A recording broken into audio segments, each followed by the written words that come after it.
Hello students, we will start with chapter number 8। Chapter number 8 का नाम है binomial theorem. इस चैप्टर में जो एनसीईआरटी का पोर्शन है, it is based on 3 basic formulas only. JEE का सेक्शन थोड़ा लेंथी भी है और टफ भी है। Will start with the first formula given to us in our NCERT section. अब देखो, अगर आपके पास x plus a the whole square ऐसा एक एक्सप्रेशन दिया हो तो आपके पास इसका फॉर्मूला है। You have also studied the formula for the expression x plus a the whole cube. अगर आपको x plus a whole to the power समझो 5 दिया जाए तो आप x plus a the whole cube into x plus a the whole square करके दोनों का फॉर्मूला अप्लाई कर सकते हो। बाद में उन ब्रैकेट्स को आप एक्सपांड करके फाइनल आंसर भी ला सकते हो। अब समझो x plus a to the power 7 दिया जाए, x plus a to the power 9 दिया जाए, और इस तरह से अगर हम लोग एक्सपांशन शुरू करें तो टाइम भी बहुत जाएगा and it is going to be quite lengthy. इस चैप्टर के अंदर ऐसे एक्सप्रेशन जिसका एक्सपोनेंट, जिसका पावर कोई बड़ा नंबर दिया हो तो उसको किस तरह से एक्सपांड किया जाता है वो हमें इस पर्टिकुलर चैप्टर के अंदर पढ़ना है। इस तरह के एक्सप्रेशन में जब उनका एक्सपोनेंट कोई बड़ा सा नेचुरल नंबर हो, 7 हो, 9 हो, 6 हो, तो उनका एक्सपांशन किस तरह से किया जा सकता है वो हम लोग इस चैप्टर में सीखेंगे। एक पर्टिकुलर फॉर्मूला हमें दी गई है, x plus A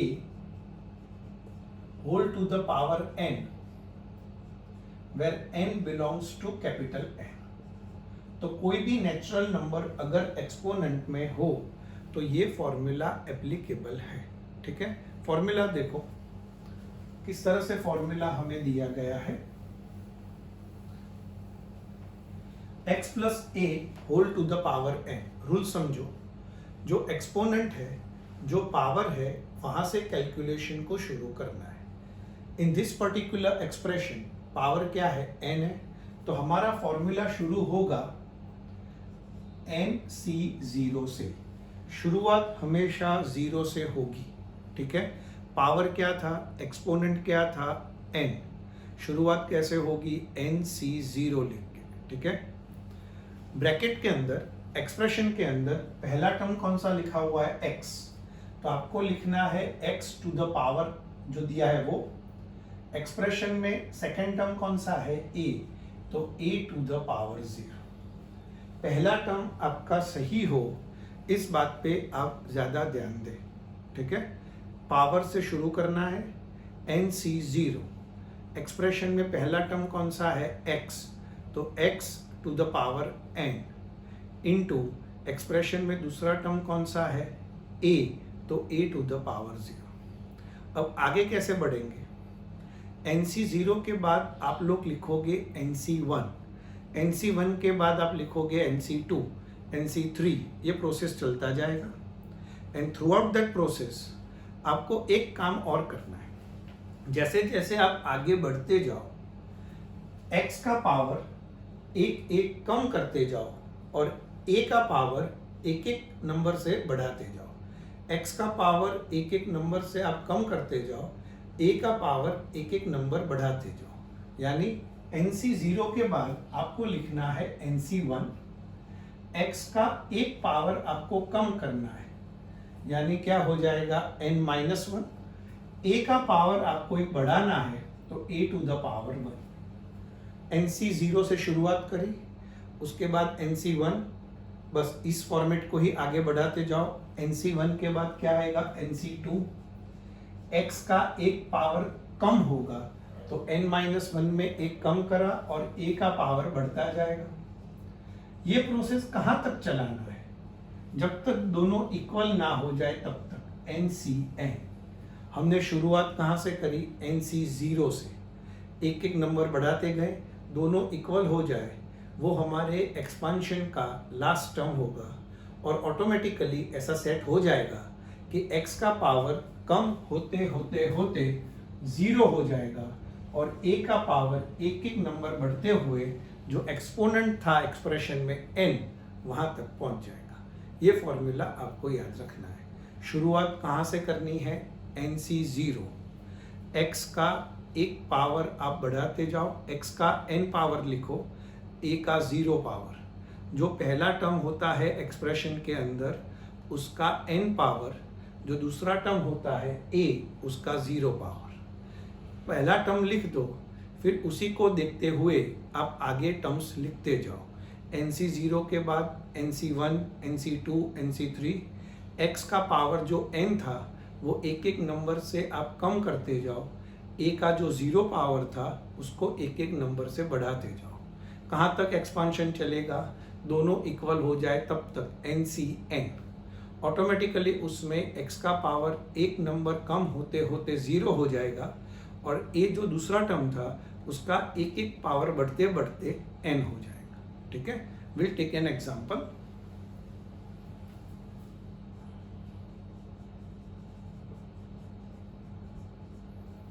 x plus 3y whole to the power 5 ऐसा हमें दिया है। इसको हमें ये बाइनोमियल थियरम के हिसाब से एक्सपांड करना है। ठीक है, जो अपने पुराने ट्रेडिशनल मेथड है उससे आप कर सकते हो, बट दे विल स्पेसिफाई कि इस पर्टिकुलर एक्सप्रेशन को हमें ये बाइनोमियल थियरम का जो फॉर्मूला है उस हिसाब से हमें एक्सपांड करना है। शुरू करते हैं। एक्सपोनेंट क्या दिया हुआ है? 5, तो शुरुआत 5 से होगी। एक्सपोनेंट 5 है तो शुरुआत 5C0। एक्सप्रेशन में पहला टर्म कौन सा है? x, तो x to the power 5 into 3y, दूसरा टर्म 3y है टू द पावर 0। बस पहला टर्म आपको समझ में आना चाहिए। एक्सपोनेंट से शुरू करना है। एक्सपोनेंट 5 है तो 5C0, ब्रैकेट में पहला एक्सप्रेशन x है तो x टू द पावर क्या दिया है? 5, दूसरा टर्म 3y है उसका 0 पावर। अब 5C0 के बाद आएगा 5C1, x का एक पावर देखो मैंने कम करा और 3y का एक पावर मैंने बढ़ाया, प्लस 5C1 के बाद मुझे लिखना है 5C2, x का एक पावर मुझे कम करना है, 3y का पावर मुझे बढ़ाना है। 5C2 के बाद आएगा 5C3, x square 3y the whole cube. 5C4, x to the power 1, 3y to the power 5, 5C5 दोनों इक्वल हो गए। This will be the last term of the expansion. वैसे भी 5C6 तो पॉसिबल ही नहीं है, हमने PNC में ये सीखा है। x to the power 0, 3y to the power 6। ठीक है, इसको एक्सपांड करते हैं। 1, ये भी 1, इसका आंसर आएगा x to the power 5। 5C1 is 5, 3 to the power 1 3, तो 15x to the power 4 y1। 5C2 का आंसर हम लोगों ने सीखा है 10 into 9, 90 x cube y square. 5C3 का मतलब 5C2 होता है, मतलब 10, 10 into 3 cube 27, 270 x square y cube. 5C4 will be 5C1 मतलब 5, 3 to the power 5 है, 3 to the power 4 होना चाहिए। 3y का होल क्यूब था तो यहाँ पे 4 होगा और यहाँ पे 5, तो 3 to the power 4 81, 81 5 कितना हो जाएगा? 405 x into y to the power 4। 5C5 is 1, x to the power 0 1, 3 to the power 5 कितना हो जाएगा? 243 y to the power 5। ये हमारे एक्सपांशन का आंसर रहेगा। ठीक है, लिखो इसमें।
एक और एग्जांपल ट्राई करते हैं। समझो हमें सेकंड एग्जांपल दिया हो x minus 2 whole to the power 4। अगर x minus 2 whole to the power 4 है, शुरुआत कैसे करेंगे? हमने फॉर्मूला जो पढ़ा है उसमें x plus a whole to the power n ऐसे पढ़ा है, बीच में प्लस था, तो इसको हम लोग ऐसा लिख सकते हैं x plus minus 2 whole to the power 4, x plus minus 2 the whole term to the power 4। अब अपने बाइनोमियल थियरम का हम लोग फॉर्मूला अप्लाई कर रहे हैं। क्या एक्सपोनेंट है? 4, तो शुरुआत 4 से करेंगे। 4c0 x to the power 4 minus 2 to the power 0, ठीक है। 4c0 के बाद 4c1, x का एक पावर कम होगा, माइनस 2 का एक पावर बढ़ेगा, तो दैट विल बी 1। 4c1 के बाद 4c2, x का पावर कम हुआ, माइनस 2 का पावर बढ़ा। 4c3, x का पावर एक कम हुआ, तो दैट विल बी 1। माइनस 2 का पावर बढ़ेगा, that will be 3। 4c4, x का पावर कम होते होते 0, माइनस 2 का पावर बढ़ते बढ़ते 4। सॉल्व करते हैं। 1 1, तो पहला टर्म हो जाएगा x to the power 4। 4c1 का 4 होता है, माइनस 2 माइनस 8x क्यूब, ये प्लस हो जाएगा। 4c2 का 6 into 4 24x square, minus 4c3 का 4 into minus 8 minus 32x, 1 1 plus 16, ये हमारा एक्सपांशन होगा। इसमें आप लोग ऐसा भी कर सकते हो, समझो ब्रैकेट के अंदर, एक्सप्रेशन के अंदर जो दो टर्म है उनके बीच में अगर माइनस का साइन दिया जा रहा है, ब्रैकेट के अंदर जो दो टर्म है उनके बीच में अगर माइनस का सिंबल दिया जा रहा है, तो फाइनल आंसर में प्लस माइनस का पैटर्न सेट होगा। प्लस हो तो सारे प्लस में ही आएंगे, माइनस हो तो प्लस माइनस का पैटर्न सेट होगा। तो अगर आप चाहो तो ऐसा भी कर सकते हो। और x minus 2 the whole power 4 है। अब ऐसा कर सकते हो कि ये स्टेप को ओमिट कर दो। आपको ये ध्यान में रहे कि अगर बीच में माइनस है तो प्लस माइनस का पैटर्न सेट करना है। तो आप ये मेथड से भी एक्सपांशन कर सकते हो। कैसे? शुरुआत करते हैं 4c0 से। x to the power 4, 2 to the power 0, फिर माइनस, पहला टर्म प्लस, दूसरा minus. 4c1, x to the power 3, 2 to the power 1, फिर plus. 4c2, x square, 2 square, फिर minus. 4c3, x to the power 1, 2 cube, last में plus. 4c4, x to the power 0, 2 to the power 4। इसका final answer ये expression ही आने वाला है। अगर आप इसमें कंफर्टेबल हो जाओ तो थोड़ा आंसर हम लोग जल्दी ला पाएंगे। आपको सिर्फ ये याद रखना है कि एक्सप्रेशन के अंदर जो दो टर्म है उनके बीच में अगर माइनस का साइन है तो आंसर प्लस माइनस के पैटर्न में चलेगा। ठीक है, लिखो।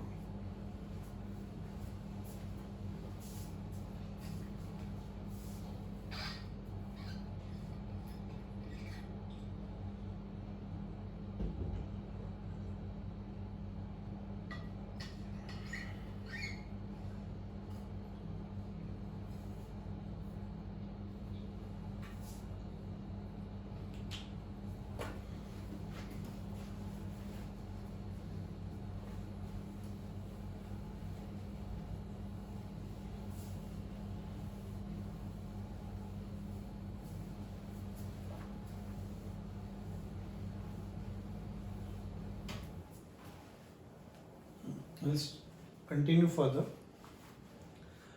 आप लोग एक्सरसाइज 8.1 निकालें। एक्सरसाइज 8.1 जो है, हाँ, उसमें आप पहले 5 सम कर पाओगे। तो first 5 sums for your exercise 8.1 will be your homework. 6th number से लेके 9th नंबर 6, 7, 8, 9 ये जो क्वेश्चंस हैं उनको प्रैक्टिस करने की ज़रूरत नहीं है। अब एक बार सॉल्व कर दो, there are very less chances कि इस टाइप के सम्स आ सके। काफ़ी इजी सम्स हैं और इसमें कुछ लॉजिक नहीं है, सिर्फ मेहनत करनी है। फॉर एग्जांपल 6 सम में पूछा है कि 96 का क्यूब, उसका आंसर क्या होगा। तो ऐसा नहीं कि आप कैलकुलेटर को यूज करके सीधा आंसर लिख दो, हमें बाइनोमियल थ्योरम अप्लाई करना है। तो write this as 100 minus 4 the whole cube. अब आप चाहो तो a minus b the whole cube का जो फॉर्मूला है वही अप्लाई कर सकते हो, पर इन्होंने लिखा है यूजिंग बाइनोमियल थ्योरम, तो वो फॉर्मूला अप्लाई ना करे, इसको एक्सपांशन में डालें। 3c0 100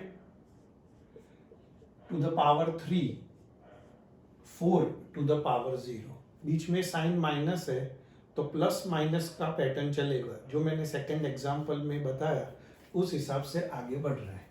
माइनस 3c1 100 का स्क्वायर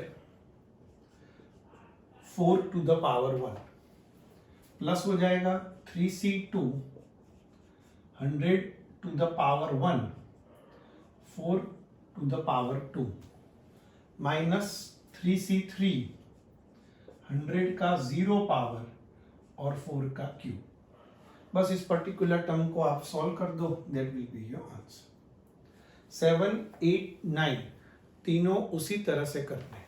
7th में आप क्या लिखोगे 100 प्लस 2, 8th में क्या लिखोगे 100 प्लस 1 और 9th सम में क्या लिखोगे 100 माइनस 1। एक बार के लिए आप ट्राई कर दो, एग्जामिनेशन पॉइंट ऑफ व्यू से इनका कोई सेंस नहीं है, ठीक है।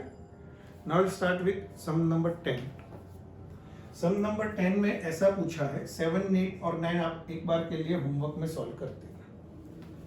यूजिंग बाइनोमियल थ्योरम हमें बताना है कि कौन सा टर्म ग्रेटर होगा, 1.1 टू द पावर 10,000 या 1,000। इन दोनों में ग्रेटर कौन है वो हमें बताना है।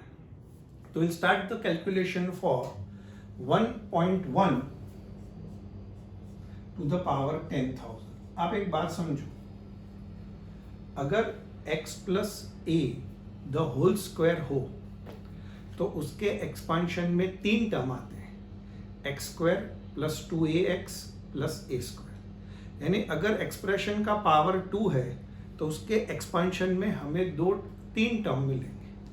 आपने बचपन से a plus b the whole cube पढ़ा है, उसमें a क्यूब plus 3a square b plus 3ab square plus b cube, कितने एक्सपांशन के टर्म्स हैं 4। तो बात को समझो, अगर x plus a the whole square है तो एक्सपांशन में 3 टर्म्स आ रहे हैं, क्यूब है तो 4 टर्म्स आएंगे। जनरल याद रखो कि अगर x प्लस a का n पावर है तो उसके एक्सपांशन में n प्लस 1 टर्म्स आएंगे। एक्सप्रेशन का अगर n पावर है तो उसके एक्सपांशन में n प्लस 1 टर्म्स आएंगे। मैं 1.1 टू द पावर 10,000 को लिख रहा हूं 1 plus 0.1 to the power 10,000, 1 plus 0.1 to the power 10,000। अब इसको बाइनोमियल थ्योरम के हिसाब से एक्सपांड करते हैं। अब देखो पावर 10,000 है, पावर 10,000 है, तो इसका मतलब ये हुआ कि अगर हम लोग इसका एक्सपांशन करेंगे तो टोटल 10,001 टर्म्स आने वाले हैं, ठीक है। शुरू कर रहे हैं, कौन सा इन दोनों में ग्रेटर है वो हमें बता के देना है। शुरू करते हैं। सबसे पहले 10,000 C0 1 to the power 10,000 and 0.1 to the power 0, ठीक है। 1000 C0 के बाद कौन आएगा 1000C1, 1 टू द पावर कितना हो जाएगा 9999, 0.1 का पावर कितना हो जाएगा 1, बराबर। एक टर्म और लिख रहे हैं 1000C2, 1 टू द पावर 9998, 0.1 का स्क्वायर। अब बात समझो, टोटल एक्सपांशन में तो 10,001 टर्म्स आने वाले हैं, इतने थोड़ी लिखेंगे हम लोग। बात समझो, दोनों टर्म्स के बीच में साइन प्लस का है। मैंने क्या सिखाया कि अगर दोनों टर्म के बीच में माइनस साइन हो तो आंसर में plus minus plus minus plus minus ऐसे चलता जाएगा। यहाँ पे क्या हो रहा है, दो टर्म के बीच में साइन प्लस है, तो एक्सपांशन में जो 10,001 टर्म आने वाले हैं उन सबके बीच में प्लस का ही सिंबल होगा। तो सारे नंबर्स पीछे के तो पॉजिटिव ही होने वाले हैं। तो हम लोग क्या कर रहे हैं, यहाँ पे लिख देते हैं प्लस सम पॉजिटिव नंबर्स। हम स्पेसिफाई भी कर सकते हैं 10,001 नंबर आने वाले हैं, 3 लिखे हैं तो बाकी कितने बचे वो आप लिख सकते हो, पर वो स्पेसिफाई करने की जरूरत नहीं। हर एक टर्म पॉजिटिव होने वाला है, ठीक है। ये 1 हो जाएगा, ये भी 1 हो जाएगा, ये भी 1, तो 1 प्लस 1000C1 का आंसर क्या आएगा 1000, 1 इंटू 0.1 कितना हो जाएगा, हमें 100 के साथ नहीं 1000 के साथ कंपेयर करना है, that is going to be 100, ठीक है। 1000C2 का अगर हम लोग आंसर लाते हैं तो वो हो जाएगा 1000 इंटू 999 अपॉन 2, मतलब 500 इंटू 999, ये 1 हो जाएगा, ये 0.1 का क्या हो जाएगा स्क्वायर, तो that is going to be 0.01 plus some positive numbers. ना ये हो गया 101, ठीक है। ये क्या हो जाएगा 5 into 999, 500 into 0.5 into 999 plus some positive numbers. अब आप बात समझो, ये नंबर ही काफी बड़ा होगा। 999 इंटू 5 करोगे तो वो करीबन करीबन करीबन हम लोग ऐसा कह सकते हैं कि 5000 के नजदीक तो आ ही जाएगा। प्लस 101 करना है, मतलब ये नंबर ऑलरेडी 5000 जितना होगा। आगे बहुत सारे पॉजिटिव नंबर्स और है, तो इसका मतलब ये हुआ कि we can write therefore 1.1 to the power 10,000 is greater than 1000। ये हो जाएगा 101 प्लस 999 इंटू 5, ठीक है। वो अपने को आंसर देगा 4995 प्लस 101, 5000, ये दो टर्म से ही क्रॉस कर गए। आगे तो पॉजिटिव नंबर्स और है, तो नंबर कम तो होने ही नहीं वाला है। तो वी कैन बी अश्योर कि 1.1 whole power 10,000 is always greater than 1000, ठीक है। लिखो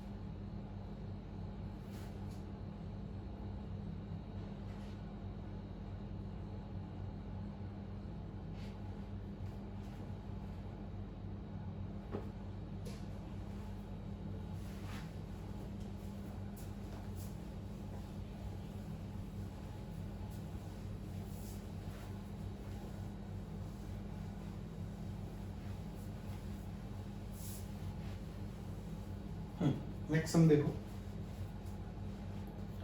ये हमने कौन सा करा, सम नंबर 10।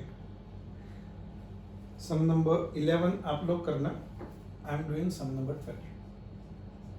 हमें किसका वैल्यू फाइंड करने का बोला है, x plus 1 whole to the power 6 plus x minus 1 whole to the power 6।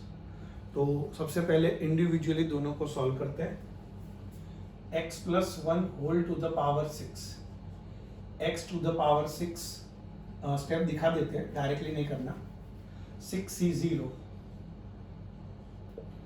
x to the power 6। अब देखो 1 हो ना तो वो क्वांटिटी ना लिखो तो चले, कोई भी पावर आए बड़े या कम हो, आंसर 1 ही हो रहा है तो उसको लिखने की जरूरत नहीं है।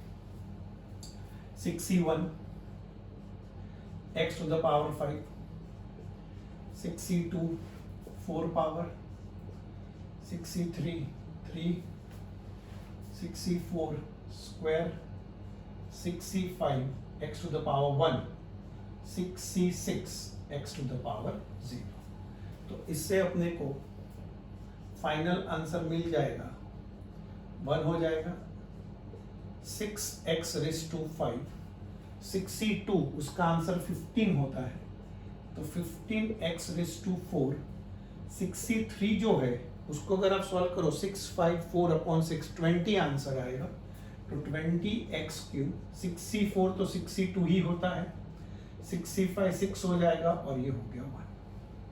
तो ये हमने x plus 1 whole to the power 6 लिखा। सिमिलरली इसका लिखते हैं, यही आंसर आएगा, प्लस माइनस का पैटर्न सेट होगा।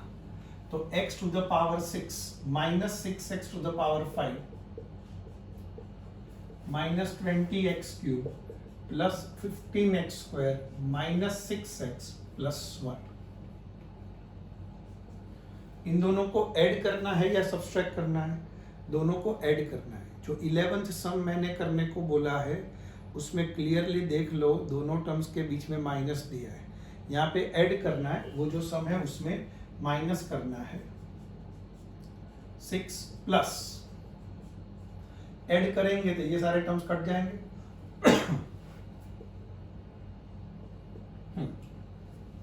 x to the power 6, x to the power 6 सब कुछ 2 बार आ जाएगा, 2 कॉमन ले लो।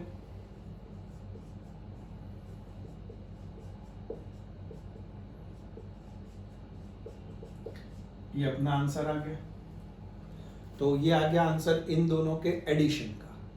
हमें इसको देख के किसको इवेल्युएट करना है? √2 plus 1 whole to the power 6 ना, √2 plus 1 whole to the power 6, √2 minus 1 whole to the power 6। इस पूरे टर्म को फिर से सॉल्व करने की जरूरत नहीं। ये जो एक्सप्रेशन हमने सॉल्व करा है उसके साथ अगर हम लोग डायरेक्ट कंपैरिजन करें तो आपको समझ में आएगा। x plus 1 whole to the power 6 है, दूसरा term x minus 1 whole to the power 6। इन दोनों को कंपेयर करो तो 1 उसकी जगह पर है, x की जगह पर हमें कौन सा नंबर दिया हुआ है? √2। तो ये हमारा जनरलाइज आंसर पहले से आ चुका है। कंपेयर करने पर पता चला कि ये एक्सप्रेशन में x की जगह पर क्या रख दिया गया है? √2। तो आंसर में भी सीधा x की जगह पर √2 रख दो। तो √2 whole to the power 6, 15 √2 whole to the power 2, 15 sorry √2 square plus 1, इसको सॉल्व कर दो, ये हमारा आंसर आ जाएगा। जो 11th क्वेश्चन मैंने होमवर्क में दिया उसमें भी ऐसा ही है। पहले आप एक्सप्रेशन का आंसर ला दो इस मेथड से, फिर जिसका हमें इवेल्युएशन करना है उसको आप लोग अगर डेटा के साथ कंपेयर करोगे तो पता चलेगा कि जो एक्सप्रेशन आया है उसमें a की जगह आप √3 रखो और b की जगह √2। तो जो आंसर आएगा उसमें भी आप a की जगह पर √3 और b की जगह पर √2 रख दो, सीधा फाइनल आंसर आपको मिल जाएगा। ठीक है, लिखो।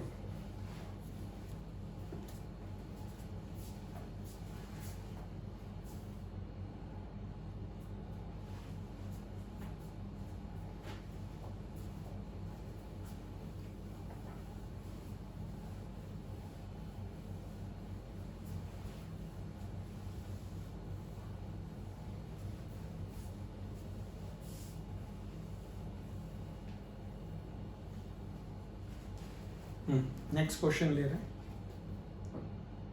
13th में हमें प्रूव करना है 9 to the power n plus 1 -8n - 9 is divisible by 64। देखो ये डिविजिबल वाले जो सम्स होते हैं उसमें पहला टर्म जो होता है उससे कैलकुलेशन शुरू करते हैं। 9 टू द पावर क्या दिया है, n+1। इसमें बाइनोमियल थियरम किस तरह से हम लोग अप्लाई करेंगे, तो I am writing this particular term as 1 + 8 whole to the power n+1। ठीक है, एक्सप्रेशन को दो टर्म का बना दिया मैंने, 1 + 8 whole to the power n+1। अब इसको बाइनोमियल थियरम के हिसाब से शुरू करते हैं। n+1 c0, मैं पहला टर्म लिख रहा हूं 1 टू द पावर n+1। ठीक है, एक्सप्रेशन में पहला टर्म 1 है तो 1 टू द पावर n+1, दूसरा टर्म 0 है तो 8 to the power 0।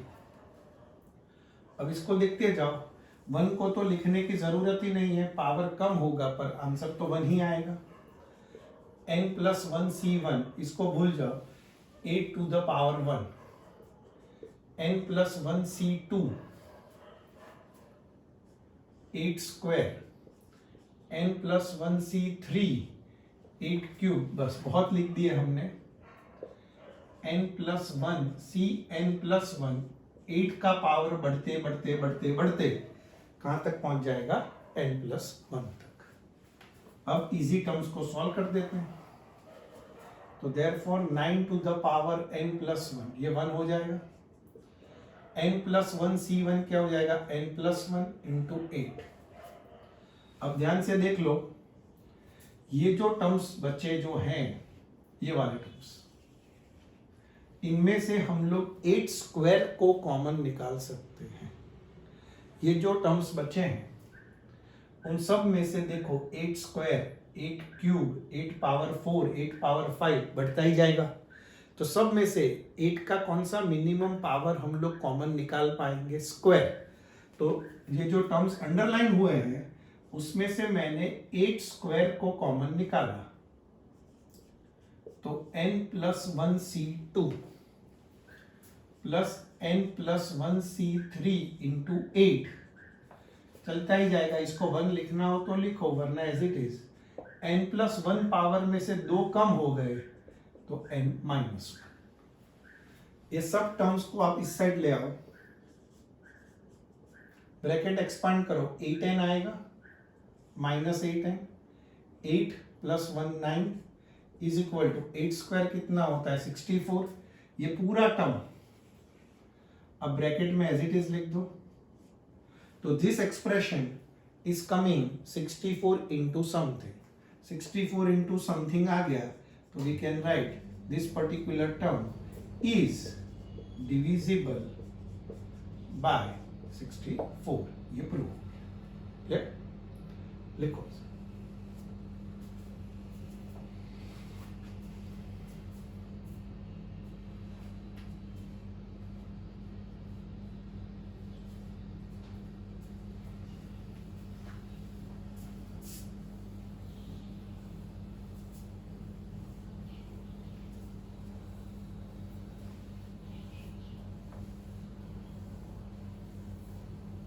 Okay, 14th number का क्वेश्चन देखो। 14th में जो टर्म हमें प्रूव करना है, RHS से शुरू करते हैं। RHS हमको दिया है 4 टू द पावर n, शायद 4 टू द पावर n। अब लेफ्ट साइड में 3 दिया है, लेफ्ट साइड में जो टर्म प्रूव करना है उसमें 3 है, तो 3 लाने के लिए मैं इस 4 को लिख रहा हूं 1 + 3 whole to the power n। अब हम इसमें बाइनोमियल लगा दो, nc0, 1 to the power n भूल जाओ, 3 to the power 0, nc1, 3 to the power 1, nc2, 3 square, nc3, 3 cube, last में क्या आ जाएगा, ncn, 3 to the power n।